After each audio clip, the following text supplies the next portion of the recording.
nourishing the mind, body, and soul for the Asian diaspora. Have you eaten? Hi, welcome to Have You Eaten? Another episode with me, your host, G. And this is a podcast where we bring interesting folks from the Asian diaspora to have conversations, to regain our narratives, one conversation at a time. And today I'm really excited to have a new friend on, Elaine Lin Hering, who is USA Today's #1 best-selling author, Unlearning Silence. And I just can't wait for you guys to meet her and learn more about her book, learn more about her. And yeah, let's just get right into this conversation. Hi, Elaine. Hi, G. So delighted to be here. I'm excited to have you here. So we always start with, how do you identify? I'm going to take a deep breath with that. It's a trickier question than we might think it to be. And for so long, if you're employed somewhere, it's, I'm this, here's my job title at this organization. These days, I am author of Unlearning Silence, as you've introduced me. I am a facilitator and I'm a speaker. I identify as Asian American. And I could just leave it at that, but because we're talking about silence, let's also talk from the messy middle of life.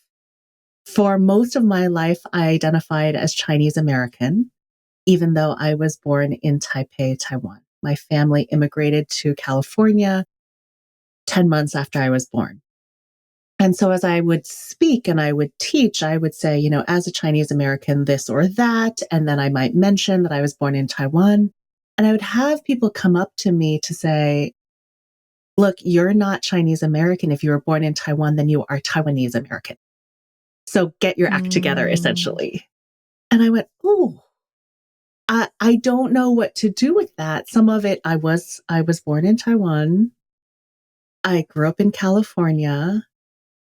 I went to what we called Chinese school on the weekends, which maybe is Mandarin language school these days.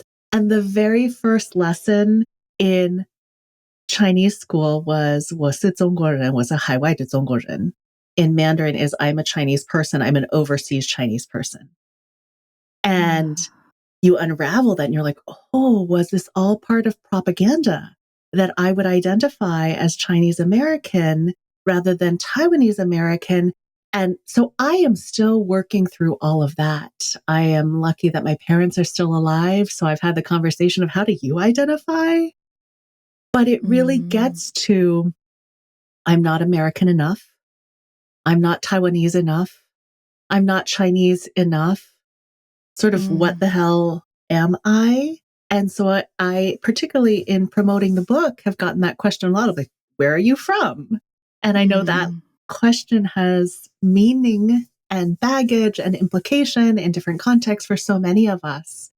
So I have gotten as far in my own internal negotiation in regaining my narrative in saying I am Asian American, born in Taiwan, living in California.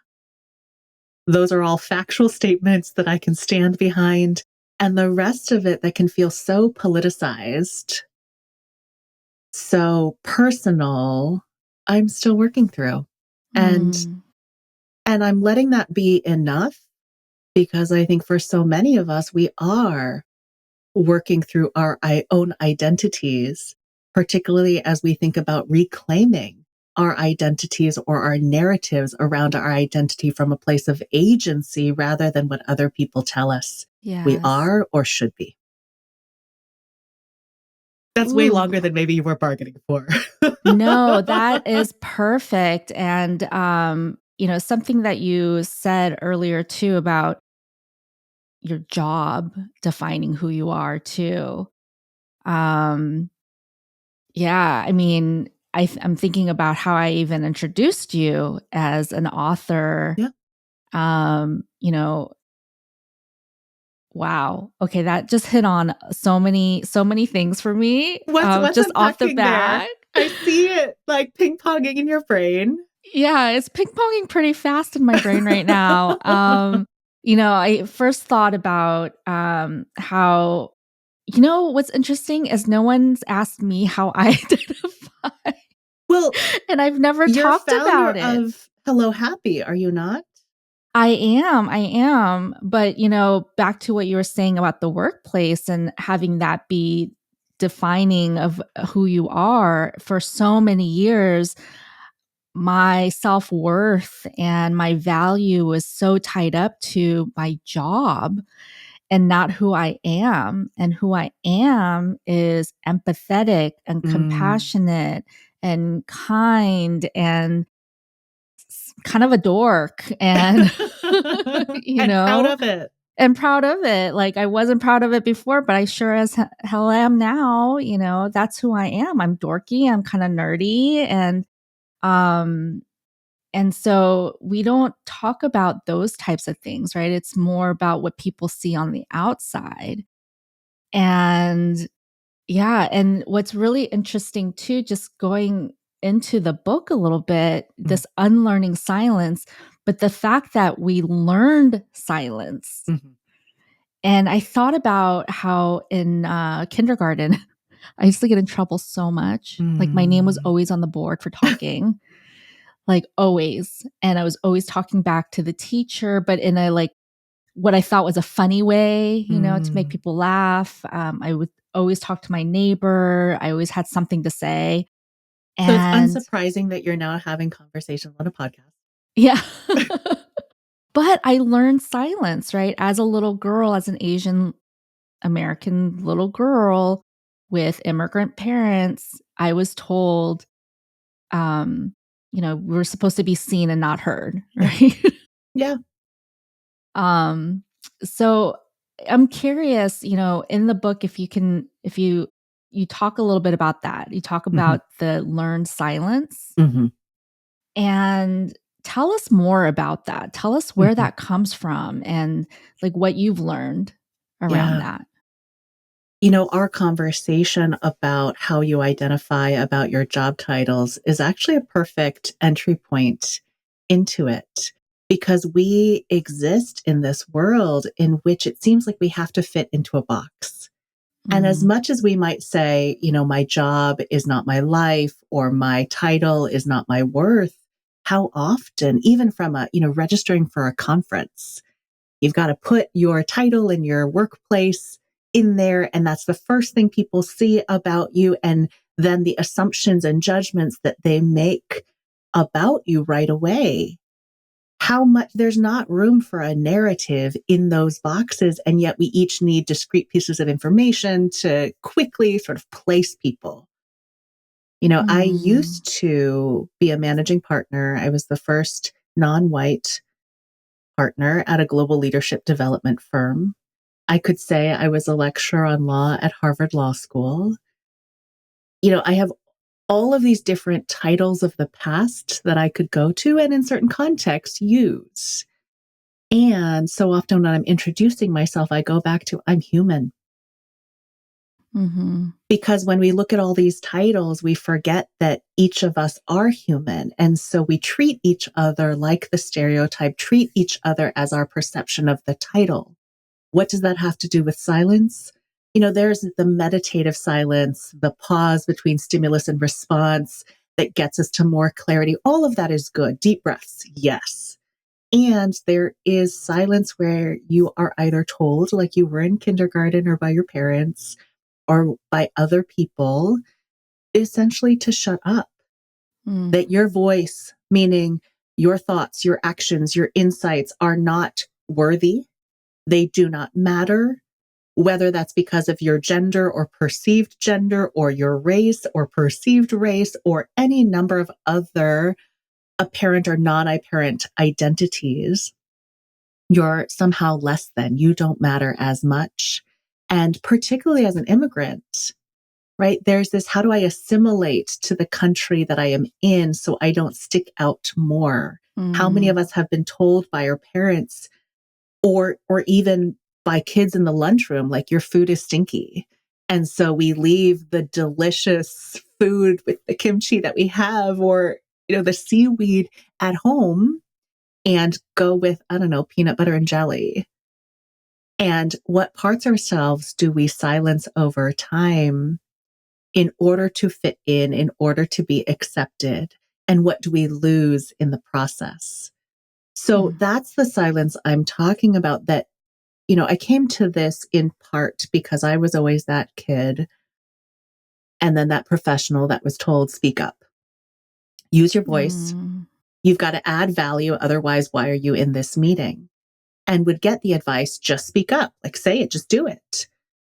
Or be more assertive. And here's how. Essentially, fix yourself. You need more courage. You need more confidence. And I thought, okay, that advice isn't really working. B, it feels counter to everything I've been taught. In my culture of origin, to respect my elders meant to keep my mouth shut. Right. Right? To ask a question is not out of curiosity, is not received as curiosity. It is received as disrespect, as challenge. So how are you asking me to blend these mental models? You're not actually asking me to blend them. You're asking me to replace the things I grew up with this dominant norm. But in this dominant norm where I'm just told to speak up, you're not acknowledging the ways that you are actually silencing me. That I have to fit into the box that you've given me as the perceived model minority and do the work and have you take credit, but not complain in order to then maybe be accepted. And so from the professional aspect, I spent more than a decade teaching skills for negotiating, having difficult conversations, giving and receiving feedback, tools and skills out of the Harvard negotiation project that my colleagues created. And a lot of that is useful. But despite paying a lot of money and spending a lot of time, some people still wouldn't negotiate or have the difficult conversations. And so I wondered why. And I landed on silence. Because if you've been taught to stay silent, you've been rewarded in your role for staying silent because you're not rocking the boat and therefore you're a good team player and easy to work with. All of a sudden you're asked to share, but in the same breath as being asked to share in order to add value, you're told, well, not like that, right? You need to smile more, smile less. Oh, you're too aggressive. You're too assertive. You're combative, whatever it is. And all of those things incline us towards silence in order to preserve the little standing or role that we have. So unlearning silence is, let's have a more intellectually honest conversation about what's actually going on here. Because you can tell people as much as you want to speak up, just say the thing. But if you make it too costly interpersonally or career-wise for people to share, they're not going to. And this positioning of just speak up really benefits from the people who benefit from the status quo. Right? If I just say, you need to go fix yourself, then maybe I can promote you. Go fix yourself, change yourself, then we might hear you. I don't have to own any of my stuff. Versus, oh, I get defensive when other people share and I might need to learn how to listen. Right. But isn't it interesting though when people say speak up, but they don't really mean it sometimes, right? It's speak up to say and be who I want you to be. And this is so tricky, right? And I have had the great privilege to work with both populations. The leaders who say, I want to hear, but then their actions are sending a different message to their teams. Right? There's so much talk about psychological safety, and there's so many business examples like Boeing of did people speak up before doors started falling off the planes? Right. Right? Those leaders would say, we need to hear about all of this. And yet, what are they doing? And what messages and norms are baked into the systems that lead to you had engineers, multiple ones speak up about these issues. And instead of responding, you reorged or you moved them or you fired them eventually over the span of years. So leaders, and I call them well-intentioned leaders, are in this pickle because people do say speak up. And maybe in their heart of hearts, they do mean it. And yet, how do you get yourself to a point where you're actually creating that environment so that things don't get worse and blow up over time. So there is unlearning silence is both in what ways have I learned silence? And there are things that I can change about experimenting with a range of directness. Or did I even say it out loud? Because there's the illusory truth effect where, we have beef with one of our colleagues. And instead of talking directly with them, we talk with other colleagues of, can you believe she did that? Or can you believe he did that? And then we go home to whoever we live with or our friends and we talk about that issue. And it feels like, in having had the conversation with so many people, that we've actually had the conversation with that colleague. Because the more we repeat something, the more we believe that it is true. But if we really check ourselves, did we actually have that conversation with that person? Right? And there are a whole bunch of reasons why we don't have the conversation with them, from the risk to the, if I just have the conversation in my head or with my people, I get to control the narrative, right? You get to be the villain. Right. I get to be the hero. It's actually safer, not necessarily more beneficial, but safer in the moment to not actually engage with you. And there's good reason for why I might not engage with you in the ways that you silence me, right? The ways that you have shown me or people like me that you don't actually care what I have to say. So unlearning silence is, let's own the silence that we've learned. Let's have leaders own the ways that they are silencing the very people they're inviting or ostracizing to speak up. And in what ways is silence actually baked into the systems we're all part of, that we need to actively disrupt, otherwise we perpetuate? So there's a lot of work on every side, but those three populations of self, leader, system gets us to a more productive place than just, hey, quiet person, go fix yourself. Right. It's interesting, when people don't talk about things to the actual person, that the example that you were giving. Mm-hmm. Some of that could be also how that person might perceive you after you've voiced whatever it is. All of it. But which is interesting because you have a perception of that person already, and you're spreading it whoever will listen to you. Mm-hmm. It's crazy. Including, is it worth it to me? Mm-hmm.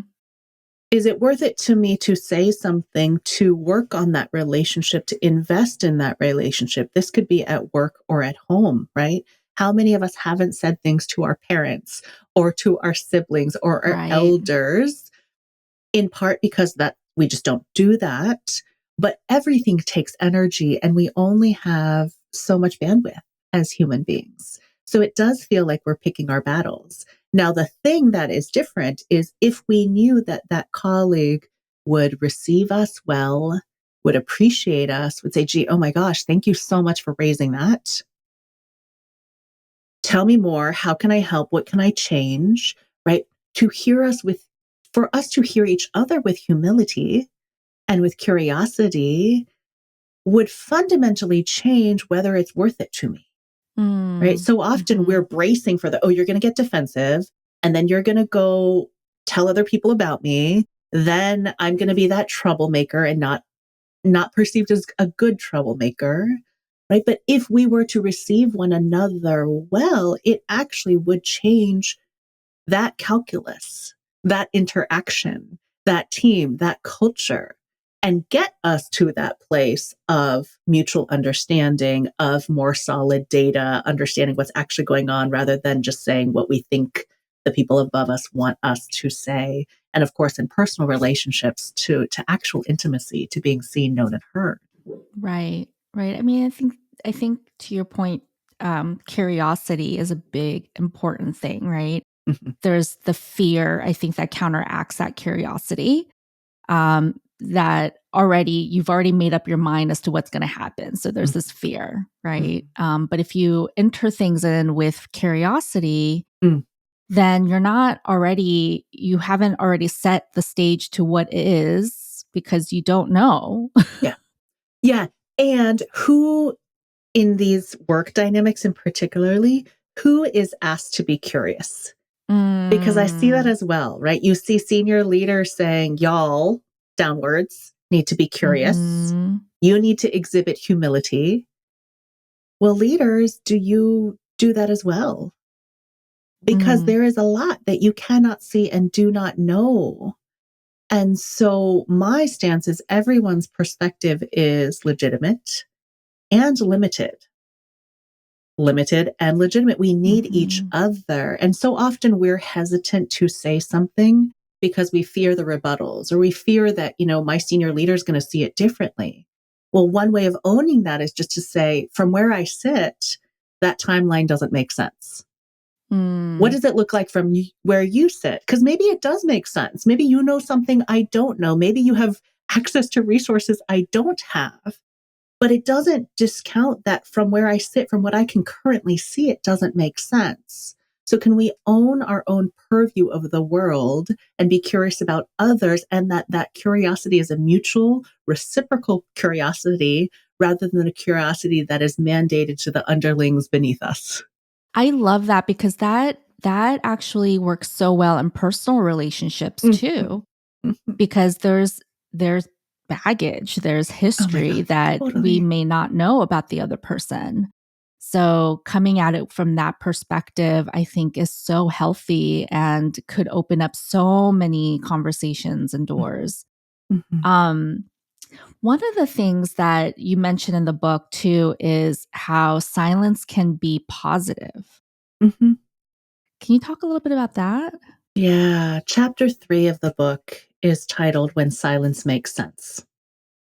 And it is my favorite chapter of the book because it is fundamentally different than anything else out in the market to date. Because there's so much of a call to action, right? Silence is violence, silence is complicity. You've got to use your voice, all of these things. And I really wanted to acknowledge that there is utility to silence, that sometimes you are biting your tongue to play the long game, Mm. that sometimes actually silence is survival. And I remember the first time I wrote about silence as survival, I was still in business relationship with some individuals who are white. And our practice was like, if you don't understand something, just strike it out and then track changes. And, this colleague said, I don't understand what you mean by silence as survival. And I remember feeling gaslit because I was like, is not silence as survival the fundamental experience of most immigrants? Mm. Quickly texted my best friend who's Asian American asking that question, and she probably sent back a GIF. But the reality is, for many of our parents or people who entered a country, a dominant norm, we did have to hide part of ourselves, or not reveal parts of ourselves, or put up with a lot in order to just even be here and not get kicked out. And if that was a strategy, then what do we do with that now? And it begs the question of, does that serve us now? Is that our parents' generation? Is it us? As well as silence as self-care. Sometimes particularly in the personal front, I just don't want to get into it with you. Do I owe you an explanation, particularly when you tear me apart every time? Mm. Pooja Lakshman, a friend of mine, and she and I share the same editor at Penguin, has a line in her book, Real Self-Care, that says boundaries are not co-created. And Mm. as the youngest daughter of the family that I'm from, I was like, wait, what? Don't you have to check in, be like, is it okay that I don't call you back? And of course the answer is no. And then there's all the shame and the guilt versus I may choose to stay silent because it is not healthy for me to engage with you. Now, the difference between silence that is additive or strategic, right? Any of these times when you're playing the long game, or it's for self-care or survival or self-preservation, the difference between silence that is additive and silence that is oppressive is agency. Mm. Are you choosing silence as a strategic tool, or does silence feel like the only option to keep your seat at the table, to stay in a relationship, right? If you're in a personal relationship that is the conditioned precedent. That's a little bit of my lawyerliness coming in, right? But the requirement in order to stay in this relationship is to keep my mouth shut and not reveal to you who I really am. That's not a healthy relationship. That's not a real friendship where there's acceptance and understanding and being seen. But at work, might I hide one part of myself because it doesn't feel safe or worth it to share? Absolutely. But the difference is agency. Am I choosing, or is it the only option? And so I love that this podcast is about reclaiming our narratives and figuring out what that is. Because if we don't have a narrative of our own, other people superimpose theirs on us, right? It's fit into my box for you. And the challenge with that, and I say that as someone who spent most of my life trying to fit into the boxes and doing that particularly well, is that they keep changing the boxes and the goalposts on you. To what fits them. To what fits and serves them. Yep. And you can never win. So if that is the eventual fact pattern or arc of the storyline, let us own our own narratives, figure out, what are we doing here in life? What is meaningful to me? What are my values? How do I want to live? Because we each have one life to live. And if we don't own it, we're just moving through on autopilot for someone else, for someone else's benefit. Yeah. Yeah. Can you give us an example of when you've used silence in your life? I have some professional and personal boundaries that I am maintaining right now. I mentioned that I used to be the managing partner at a global leadership development firm, that my time at that firm ended, and not in the timing that I would have chosen for myself. And I've spent more than a decade. I spent more than a decade with these people. And I closed out of a Zoom call. I clicked that red button that says leave more than a year ago, and we have not spoken. And that silence is actually healthy for me, to not get sucked back into a system that was unhealthy for me. And I still hear my mother's voice in my head of like, don't burn bridges. You never know when you might need them. Or be the bigger person, right? You need to forgive. And I was like, well, forgive doesn't actually mean let me engage in the same unhealthy patterns and relationships that didn't seem to consider me. One of the sneaky things about silence and learned silence is that we so often stop thinking about our own needs, goals, hopes, and desires. Because we are acculturated, whether it's in a family from a collective culture or a workplace where shareholders benefit from our denial of our own needs and hopes and well-being, we stop thinking about, what do I need?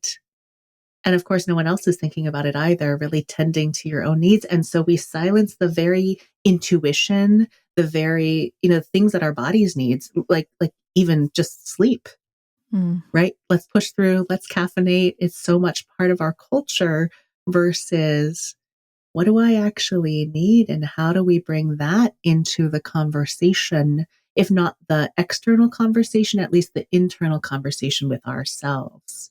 So, Unlearning Silence writing the book has really been a meta journey of me also finding my own voice, because I spent so much of my career teaching other people's thoughts and frameworks to the point where I thought that my value came from delivering their ideas and did not think I had thoughts and insights of my own that could be valuable. Ooh. And how many of us do that, right? You play the role, you show up, you perform to the OKR or the goal or expectation in that framework. And we burn ourselves out for what purpose? And let's be clear, I'm all about hard work. And if you're like, I am saving up to buy a house, or I'm saving up to do this, or I am making sure my family can stay in this country. I've got to put my kids in whatever it is. If you are clear about your purpose, that is very different than going through with on autopilot because you're living in someone else's expectations. And it's such a funny thing because I talk with colleagues who have known me who said, we always knew it was you, that you had something to offer. And I was like, I had no idea. I had no idea until I went through the process of writing this book, really finding my own voice to think, what's missing from the dominant conversation that I think needs to be there? And there's so much stuff that people call imposter syndrome that really is imposter treatment. Oh, right? Yeah. You don't belong here. Anytime you are less than 15%, your identity, one of your identities is less than 15% of the group, you are inherently othered, right? More likely to be doubted. People are less likely to want to work with you. And what messages does that send to us? Particularly when, onboarding to an organization is like, let us teach you the ways that things work around here. Right. Versus what can you see with fresh eyes that we might not be able to see because we've been so indoctrinated into this culture. And there's such an opportunity for learning there if we were to ask with humility and with openness, what do you see that doesn't make sense or seems broken? And maybe there's context for it, but maybe it's just we can't even see how dysfunctional it is because we're so used to it. It's just the air that we've been breathing and the water that we've been drinking. Mm-hmm. So, it begs the question of if anyone listening is like me and you doubt whether you have a voice, what can you do? Because I will say it's incredibly disorienting. It's incredibly disorienting to wake up multiple decades into your life. You're like, I don't know who I am. I don't know what my voice is. Everyone's saying, use your voice. Do I even have a voice? And then there's shame of, I should be able to know that, but I don't. So what's wrong with me? If you're there, I would invite you to start with 2 questions, internal questions. So you don't even have to engage other people yet, right? One question is just, what do I think? As you're listening to this podcast or sitting in a meeting, what do you think? Not what does your mom want you to think? Not what does your manager want you to think? Not what is the politically correct answer, but what do I think? As an actual individual with unique insights and lived experience and perspectives. And the second follow-up question would be, what do I need? Because so often, particularly for women and people of color, our needs are they're not even on the back burner. They're like below the list of things Put everybody else first. Yep. Put everybody else first, which is not a bad instinct, except that you will burn out. And what is left of you? And do people even care that you're burnt out? No, because they'll probably find another person to just play those same roles to serve their purposes. I think many of us who grew up in collective cultures also, there's this question of, is it selfish to think about myself? Is it selfish to consider my own needs? To which I'd go back to, no, every human being has needs. It doesn't make you needy. It just makes you human. Well, there's that saying, right? You have to put on your own mask before you help others, because if you're drained, there's no room, there's no space for you to help other people. Yeah. And I'm a big double loop learning person, meaning if you don't like the results, some people go back to what are the behaviors, so just change your behaviors. Double loop learning says we actually need to go back one more click to what's the mindset that drives the behaviors that then drives the outcomes. So on the mask, put on your own mask piece, do I believe that I am worth it? Am I worth being cared for, particularly when the people around us have treated us for so long as if we don't matter? That's the unlearning, right? It's not just to say, put on your mask now. That's a behavioral piece versus no, I too am a human being, am worth care. I'm worthy of love and care and respect, not because of what I can perform or contribute, but because I am human and I believe in dignity and belonging and justice for every single human being. Mm-hmm. That's a really different place to drive from than, oh, I got to advocate for myself now because that's what we do in corporate America. Right. Let's go back to what you said a little earlier about strategy. Mhm, So, what popped into my head when you were talking about using silence strategically, I wasn't thinking, I mean, I've been out of the corporate world for almost a year now. So, my mind shifts to more on the personal front mhm, and from, building a business front. But using silence strategically really kind of shifted my thinking too, because I think, like I told you earlier, as a little kid, I used to get in trouble all the time. My name was always on the board for talking, and it was just like, I just need to speak up. And mhm, I think as an adult, I gained that voice back with a with a vengeance at some points. But what I'm learning now is this using silence strategically, right? mm, If it is it if it serves you in terms of self-care, then mhm, it's okay to not say that thing.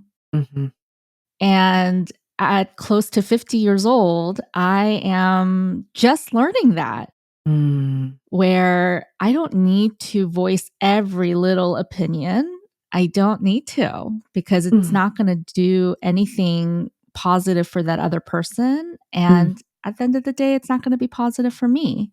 mhm. Um, can you give us an example from, your personal life where you've used silence strategically?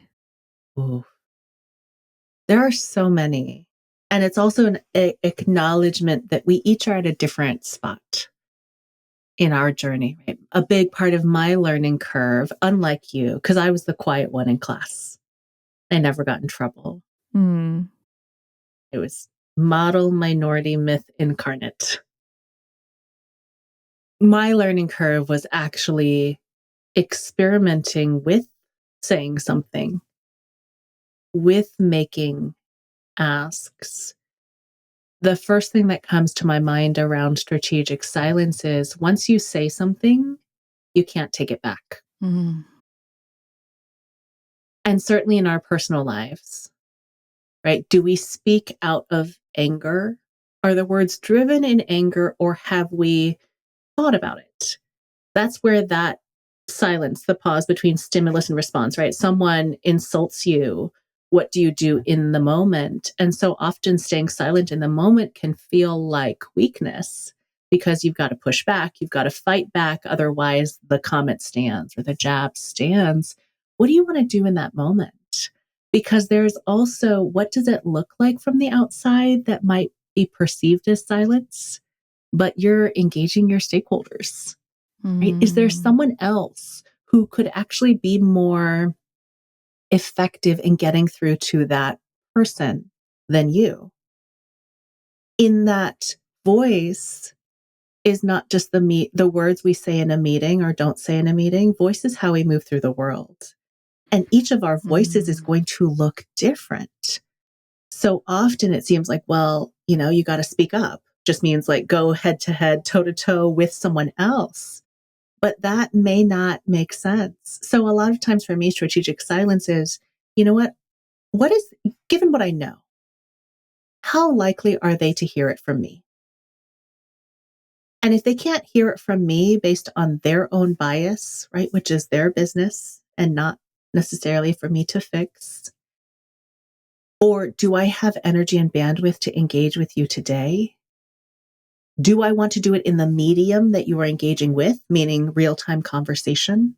Many of us communicate more effectively by typing than by talking, or asynchronously rather than real time. How can I play to my strengths? Mm. So, in that moment, if I think I'm just going to add fuel to the fire by calling you out on your BS in this group meeting, and that's going to jeopardize my standing. I may not say anything in that moment, or I may just say, hold on, and implement some bystander training strategies of reflection or questioning. But just because I haven't done something in the moment doesn't mean that I don't go back and work behind the scenes or follow up with that email that says, hey, I was reflecting on yesterday's conversation. Here's what didn't sit well with me and why. Because part of our wiring is we don't all process. Some of us feel tongue-tied, right, in the moment of, that didn't feel right, but I can't quite figure out what's wrong with it, why it didn't sit well, and what I want to do about it versus 20 minutes after the fact or some breathing room, I sleep on it, I actually have a response. So to me, there's this nuance of perceived silence in the moment versus our relationships and conversations being over a time span. The trick there, however, is to not give ourselves a pass, right? If we stay silent in the moment, do we actually do any of the behind the scenes stuff that can play to our voice and make it easier, more impactful for us to achieve whatever goal we have? Do we actually do all of that? Or is that silence actually just, it was in the moment and forevermore? That's the real gut check for each of us. You know what I love that you said earlier is how your voice is also how you show up. Mm-hmm. Mm-hmm. It's like action. Total. I mean, how many of us know leaders that we've worked for or people we have engaged with who talk a great game? Mm-hmm. And in our society, we prize people who talk a good game. And the coaching we get is, all you quiet, introverted people, shy people, you need to be more like them. Versus we're all wired differently. We have different strengths. Let's design ways that we can work together that not only respect those differences, but leverage the differences. You know, I often take the example of a post processor, right? Someone who in the moment can't quite figure out what to say, but 20 minutes after the fact, brilliance. Mm-hmm.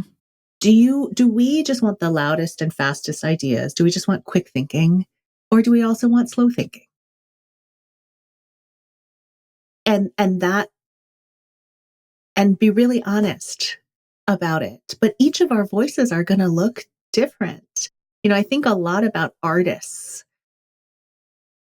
because I am not an artist, whether it is painting, whether it is sculpture, whether it is these art installations that bring such beauty and joy and meaning to the world. You know, I can barely do a stick figure. And that is okay. The question is not how can I be all things to all people, but how can I be the best, most effective, impactful version of myself? And apparently I can write. Again, which I did not know. It was about the final manuscript when I signed off on the copy edits that I read it as a reader, the book as a reader. And I wrote my editor saying, Meg, like, I actually think this book is good. Like, I can write. And she's like, no shit, Sherlock. So there's two things in there, right? One is each of our voices is going to look and sound different. Our skill sets, our gifts are different. And that's a good thing. So we can either spend our time trying to be a decent imitation of someone else or an amazing version of ourselves. And that finding our voices, whether you want to call it a unique value proposition, whether you want to call it, your superpower, it's an iterative process that you cannot do without action and that you cannot do without other people. And I take my own experiences as an example. I did not know that I could write. I didn't necessarily trust that publishing in the world would receive my voice, my writing. I was so trying to follow best practice. Where does best practice come from? Best practice comes from some definition of successful people who have been given the stamp of approval from some other people. And those often come from dominant norms, right? More than 80% of leadership books are written by white men. And so those of us who do not identify as white men, we wonder, why isn't this advice working for me? Because it was not necessarily meant for us. It wasn't written with our lived experiences in consideration. And there is a testing it out. And there is someone else saying, wow, that really resonates. That helps us see ourselves more clearly. But we can't do it without taking a step or trying something, right? So often we're waiting for the perfect step or the next right step versus just some action, some step will teach us something. We will learn something and get more information, more data to then inform our next step after that. So it's not, finding and using your voice is not a theoretical exercise. It's also not a, let's just talk about it. It is fundamentally a, what are we going to do? Which is, how are we going to lead? How are we going to live? Yeah, it's so holistic. It's not just one thing. Mm-hmm. So, where can people find your book? Wherever books are sold. The book is available in hardback, paperback, large print, audio. And I record the audio if you're not sick of the sound of my voice. So fair warning, ebook, and currently available also in Spanish and German. The Korean translation is coming later this year. So, Amazon, Barnes and Noble, Target, Apple, any of the big bookstores or your favorite local independent bookstore. Amazing.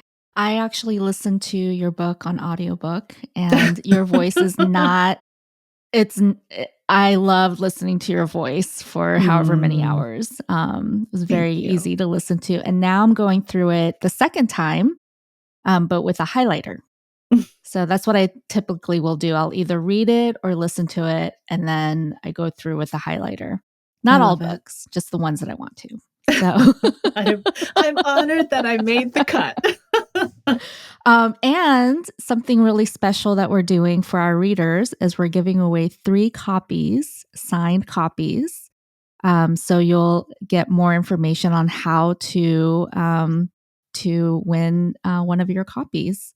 And if not, please do support Elaine and listen to or buy her book. It is life changing.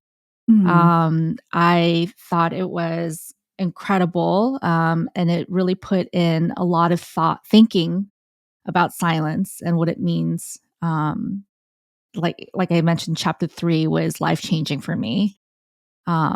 So thank you so much, Elaine, for the gift and for the honor of having you on as a guest. Thanks for having me. I still have my grandmother's voice speaking to me in Taiwanese, saying, "Have you eaten yet?" Yes. So thank you.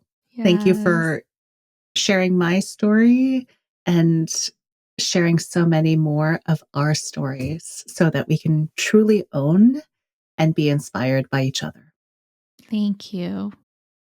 Well, that's the time we have today. And so I want to say thank you to all of you for listening and for watching, if you're watching us on YouTube. And until next time, I hope your heart and your belly stay full. Thank you. Hello, HAPI fam. Thank you so much for joining us today. Make sure to subscribe, like, and hit the notification bell. And until next time, I hope your bellies and your hearts stay full.